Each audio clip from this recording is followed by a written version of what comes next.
In my previous videos, I had explained D'Alembert's principle and work energy principle, which are derived from the Newton's second law of motion. In this video, I am going to explain third principle, which is also based on Newton's second law of motion, and this principle gives relation between force, mass, velocity and time. From Newton's second law of motion, we know that force is equal to mass into acceleration. So acceleration can be written as dv by dt, that is change in velocity with respect to time. By rearranging and integrating this equation, I have taken this dt here, multiply f with dt and mdv, and then integrate. You will get f dt integration from t1 to t2 and integration from v1 to v1 to v2 mdv.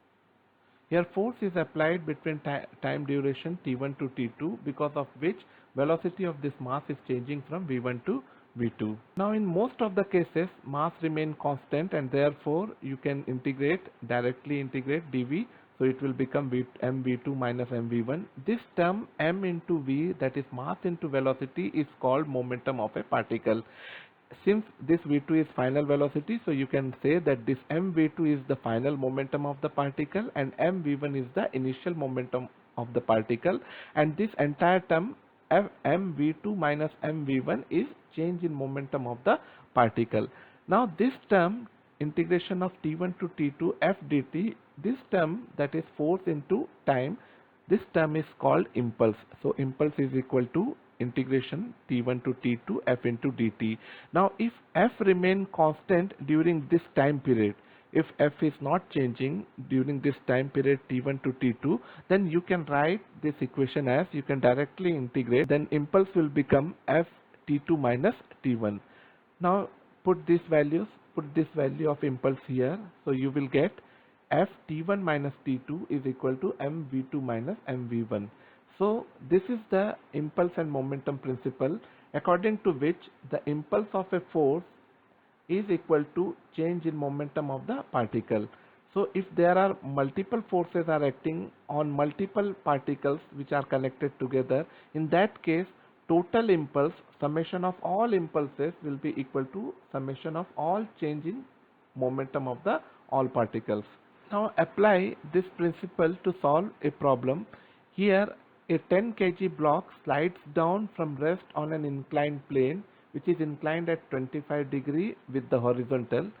You have to determine speed of the block at the end of 3 seconds. After 3 seconds, you have to determine velocity of this block. Initially this block is at rest, it is starting from rest. The coefficient of kinetic friction between block and the plane is 0.25. So given data is m is equal to 10 kg, mass of this block 10 kg, so weight will become 10 into 9.81. So I have simplified this, taken value of g I have taken as 10, so 10 into 10, 100 Newton. Initial velocity, initially it is at rest, so velocity is 0. Final velocity you have to determine, question mark. Initial time reference, I have started from 0, so t1 is equal to 0, and you have to determine this velocity after time 3 seconds, so t2 is 3 seconds. Value of mu, that is kinetic friction, coefficient of kinetic friction, is given 0.25. Now here you can apply any of the three principles that are these are D'Alembert's principle or work energy principle or impulse momentum principle. Any of these three principles you can apply to determine value of this velocity. But in case of D'Alembert's principle and work energy principle, you cannot get directly this value v2, because in D'Alembert's principle you have to first determine acceleration, and from that you will get v2, and in case of work energy principle you require to determine displacement of this block during this time 3 seconds. So first you have to determine displacement, then only you can calculate this velocity v2. But in case of impulse and momentum principle, you can directly apply that principle to solve this problem.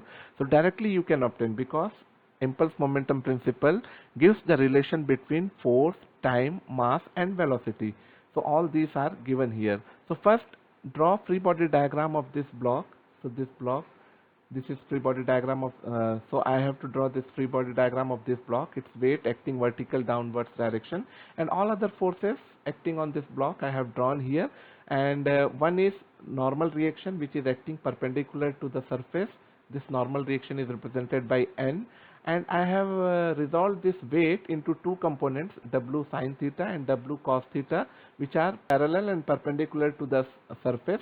And there is another force, friction force, which is acting opposite to the direction of impending motion. So motion is taking place in this direction, so friction force will act on opposite direction, and value of this friction force, maximum value of this friction force is mu n, where mu is coefficient of kinetic friction. Now all forces are along this x and y direction, these x and y directions are parallel and perpendicular to the surface. Now net force in the direction of motion. Now motion is taking place in this direction, parallel to this surface in this direction. So net force acting on this direction is W sin theta in the direction of motion, and opposite to that direction another force mu n. So total force is W sin theta minus mu n. Now here value of n can be calculated by applying equilibrium condition in this perpendicular direction, perpendicular to this surface, that is sigma Fy equal to 0. Since there is no motion perpendicular to this surface, and therefore you can apply equation of equilibrium in this particular direction, that is perpendicular to the surface. That's why I have applied this. From this equation you can get value of n. Now put this value of n here in this particular equation, so you will get value of force. Force is equal to W sin theta minus mu n. So mu in place of n I have written W cos theta. Now all values are known. Weight is 100, theta is 25 degree, coefficient of kinetic friction 0.25.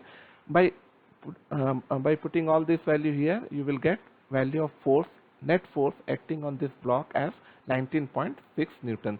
Once you get this force, now all values of these equations are known. So put all these values here. Force F is 19.6. Force F is 19.6. Time T2 is 3. Initial time T1 is 0. Mass is 10 kg. So 10 into V2, which you have to determine. And this 10 into initial velocity is 0. Now when you simplify this, you will get velocity. Directly you can get velocity, which is equal to 0.59 meter per second. Thank you for watching this video.